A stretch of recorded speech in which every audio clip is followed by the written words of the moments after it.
Hello everyone, welcome back to Kirklees Guitar School. In today's guitar lesson, I'm going to teach you how to play Half the World Away by Oasis. Now, if you head to the first link in the description, you can download the sheet music for this lesson completely for free from my website. And these are the slides that I'm going to take you through today are lifted from this document, so you've a better chance of getting it under your fingers if you've got that under your nose as well. That first link in the description will take you to my website where I've got over 100 free guitar tabs and resources that you can check out, and lessons in all kinds of stuff and all kinds of abilities. And I'd urge you to peruse around the website and have a look at some of the other bits that I do over there as well.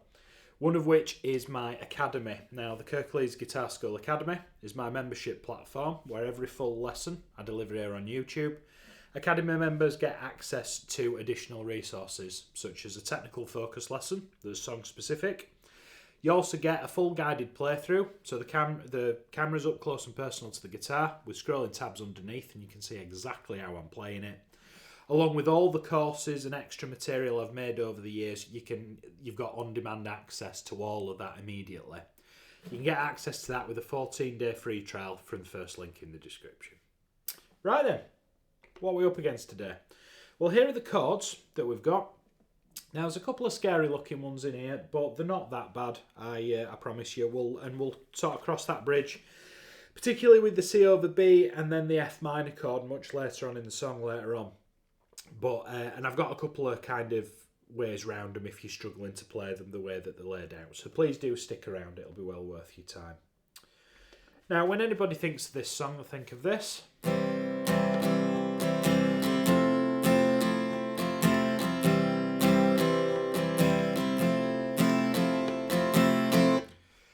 Which is the main kind of figure of the song. So we're going between a C chord and an F major 7. Now if we just go back to this diagram over here, first two chords that are displayed, they're very similar looking, but what they've got in common is they've both got the open high E string, and it gives it that lovely kind of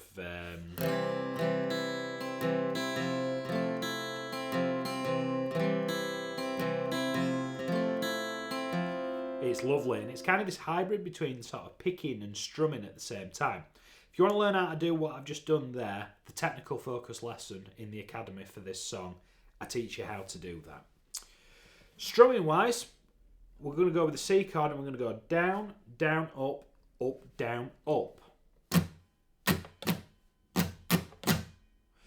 Down, down, up, down. It's a little bit swung as this rhythm as well. It's almost a little bit heavy on one side. It's very kind of lazy. And I want you to practice chopping and changing between the C and the F for me.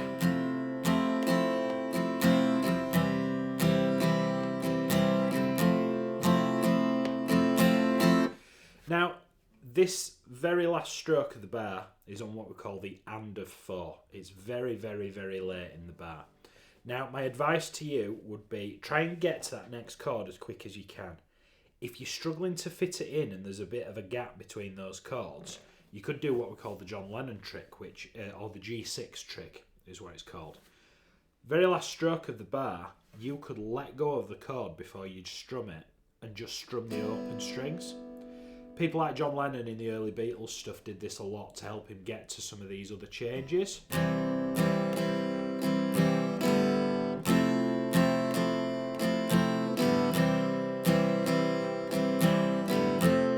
Now, it doesn't sound great slowed down, but up to tempo, it adds a nice little bit of punctuation. So if you're struggling with that very last stroke, try the G6 thing. I think it'd really help you. Now, for the intro, we basically repeat what we've just spoken about twice. See this funny looking bracket down here? It's called a repeat marker. And what that means is we're going to come back here in the not too distant future, right back to the top of the PDF at the very beginning, okay? So just earmark that we're coming back here. So you got C, F, C, F. Then as we go into the verse, you'll see that the verse continues with the C and the F figure as he starts going, I would like to leave this city. This old town don't smell too pretty. It gets a little bit more complicated underneath that, where we get the C and the C over B.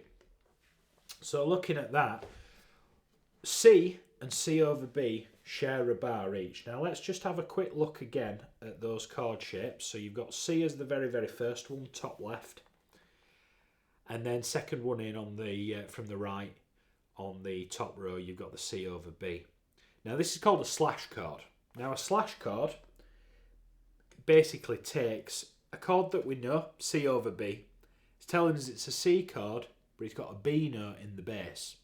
Now these tend to be put for maybe 2 beats or even just 1 beat in a bar to give the illusion of movement, like it does in Half the World Away. Another great example is Come On Feel the Noise. Hear this. And we're just trying to lift a little bit of that bass movement, and Noel Gallagher did this really, really well. So if we start with a C chord, a C over B, we're going to subtract the ring finger on the 3rd fret of the A string, and I'm going to take my middle finger and I'm going to move it up to this B note on the 2nd fret of the A string, and I'm going to strum from the A string downwards. Now it's not a nice sounding chord, but then if I put an A minor after it, it seems to make sense, a little bit more sense. Now the diagram will tell you to mute the D string when you're playing that C over B chord. Don't lose too much sleep over that. It kind of, I leave it in and it adds to the overall kind of cacophony of it all. But what we're going to do, this is the only time where 2 chords share 1 bar in this song, so we need to alter the strumming pattern to make it fit. And what we're going to do is we're going to play down, down, up on the C chord. I'm then going to remove the ring finger, move the middle finger up to the 2nd fret of the string above, and I'm going to play it down, down, up again.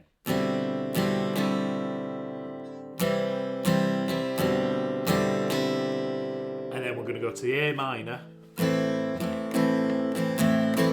And this pattern is the same pattern that we've done for the entire song, right?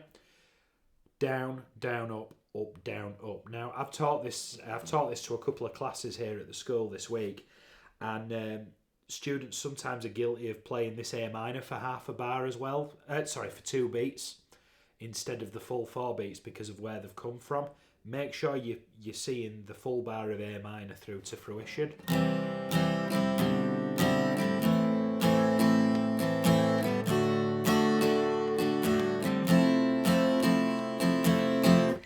You'll also see some transcriptions tell you to put a D7 there. If you want to put a D7 in, be my guest. But keeping it as accessible for everybody, I've just got a regular D chord there. So what I'd like you to do before we press on, I'd like you to just try all 8 bars there for me in your own bubble.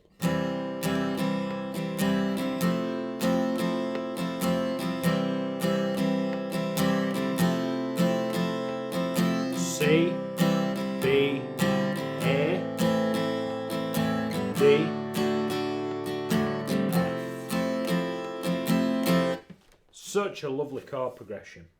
So from this point, that takes you through the entire first page. You've just done those 8 bars that I've had on screen, and then it'll ask you to repeat that again. So verse 1 and verse 2 are back to back with no break between them. So that takes you through the first full page of the transcription.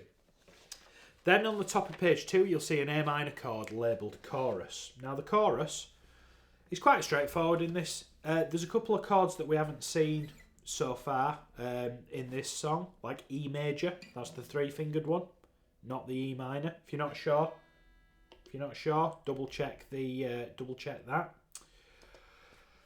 And we're going to just carry on with this pattern. I think the lyrics, so what did you say? So what did you say? E minor, E major, A minor, F resolved to D, G, So it's got a really interesting chord progression. There's a couple of chords like this E major doesn't sort of fit with the others sort of in the key. It's really clever songwriting on Noel's part, but I hope you can see it's very similar to the verse. It's just what chords you're pressing down are a little bit different. The strumming pattern is just the same. Now, moving on into the next part of the chorus, this part's sort of a sticking point for a lot of people when they come across this song, but I think I've got a way we can make it fit for everybody. The first 4 bars of this are just the same, playing in the same vein as the previous slide that I've shown you. A minor, C, E major, A minor. And then it says half the world away again. And we're going to go to Fmaj7 and we're going to play 2 bars with the strumming pattern. And he says half the world away. And then he's going to go to F minor and play 2 bars there. Now if we go back to the chords, you can see how I'm playing F minor there where I'm doing the bar. Now, the way to think about this is take an F minor chord. If you imagine, if I take this capo, right? If I take this capo and put it on the 1st fret of the guitar and then make an E minor shape, that's what I want my fingers to do, but I don't have time to put the capo on. So what I'm going to do is I'm going to take my index finger, I'm going to cover all of the 6 strings of the guitar. I'm then I'm going to play the 3rd fret of the A string and the 3rd fret of the D string, and I'm going to really squeeze, and I'm going to play all of those notes. Now, this takes a lot of strength in your wrist, and I've played guitar for a long time, so I've done the reps and sets. If you're struggling with that, you could forfeit the note on the top and just bar the G, the B, and the high E strings with the index finger, and keep those 2 fellas up here. And strum it from the A string downwards. Or if you're still struggling with that, what I get some people to do is I get them to play the 1st fret of the G, the B, and the high E strings, and just strum those three strings.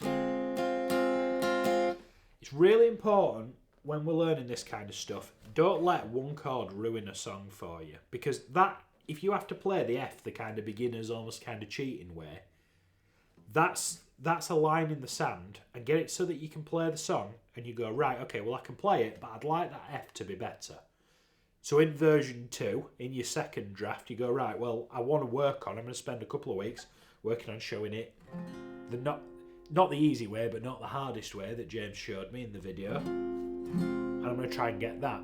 Play that for a couple of weeks and then go, right, I'm going to try the full fat one. It's a stepped approach, okay? Don't let that F minor ruin the song for you, because there's so much other good stuff in it, and for the sake of, I think it's 4 bars total you play this F minor for. Don't let it spoil your lunch. Okay, right. Moving on past the chorus.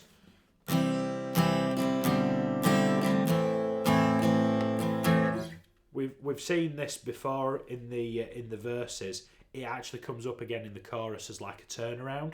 So same strumming as we did before. C, C over B, A minor, D, F major. Now if you have a look at the bottom line here, this F major chord, you strum it with the regular strumming pattern that we've done for the full lesson for 2 more bars. And then can you see how there's one just by itself? One stroke just by itself. I'm looking at the bottom right of the frame. So what you're going to do, I'm going to play the bottom 3 bars of this PDF. We'll go F, F, and you lay like a bit of a tap.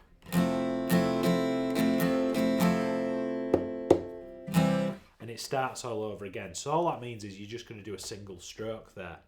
But can you see there's like a funny little, there's like a box and a little number 1. Now that's called an alternate ending. And what that means is, when you're doing the first repeat of this song, that's how you are to finish it. from that point, you hit a repeat marker. I don't know if you saw that. You see there's a repeat marker at the bottom right. And do you remember at the very, very, very, very beginning of the song, I told you that there was a repeat marker at the beginning. So what it means, after you've hit that point, you're going to go all the way back to the beginning of the song, and you're going to play through everything that you've done so far. However, what you'll find as you get to the end of the chorus, you'll see this coming up, where you'll see a number 2. And basically all we're doing there is we're shoehorning an extra 2 bars of F in there. It's called an alternate ending to get us to the end of the song. So the first time round, you want to play it and include the first ending, the very last bar in this slide.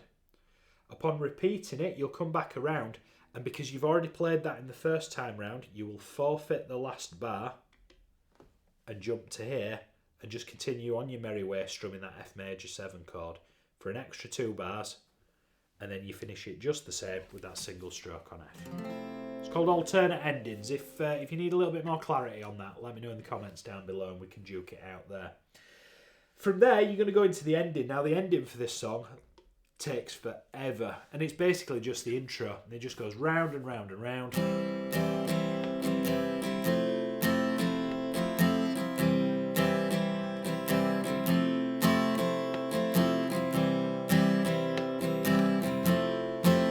And it sort of comes to a gradual stop, and there's an electric piano or a Fender Rhodes or something similar doing the same kind of sound. It's very similar to the keyboard sound for is it You're My Best Friend by Queen. It's kind of got that. It sort of reminds me of that a little bit.